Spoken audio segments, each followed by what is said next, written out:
Do you believe in heaven? I do, and I am leaving this video for my family and friends to watch when I am in heaven.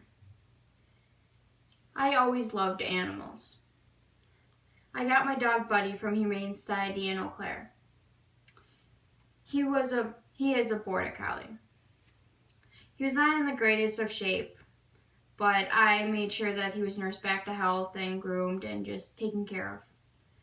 My dad would say I would always put my dog first, and that is true. But the reason I do that is because he helped me through a dark time in my life. And I feel like I owe him. He's always been a companion to me and someone I can just always rely on. I would stay home and watch my parents' dog, Boudica. When my parents went out of town to Door County for their anniversary, I would be the one that would stay home and watch their dog. And also, of course, Buddy. She hates staying in Neilsville and she just never really liked it. She grew up there and just bad memories and she just never liked it, said my mom. I took care of my animals. I would brush my dog's teeth every day. I would make sure they were groomed. She always treated my dog like her own, said my dad. When I wasn't taking care of animals, I would be doing college.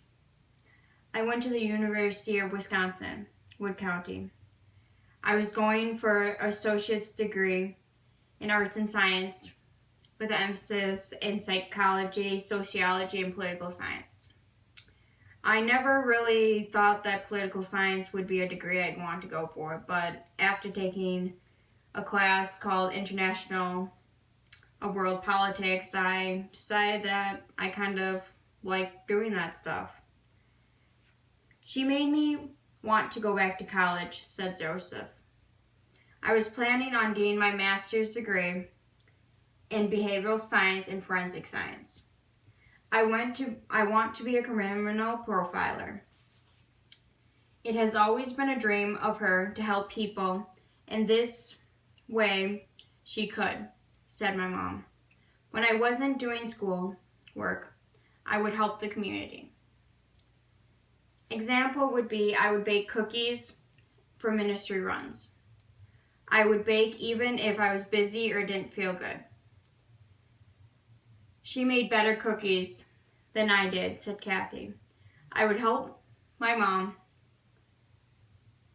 bake for Young and Heart and cook for them. I would also play the piano too. She was always a blessing to have around, said Annie. I also loved my nephews and my parents. I would play with my nephews no matter how tired I was or if I wasn't feeling good. She would try to hide from them, but it would never work. They would always find her, said my mom. I would read bedtime stories to my nephews. They would even ask for her, even when she wasn't even there. She would always make sure they had story time, said Sarah.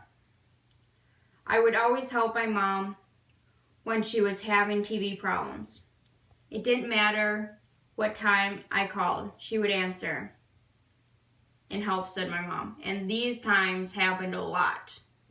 I would be in a dead of sleep and I'd get this phone call saying, I'm having problems with Netflix and it will not work.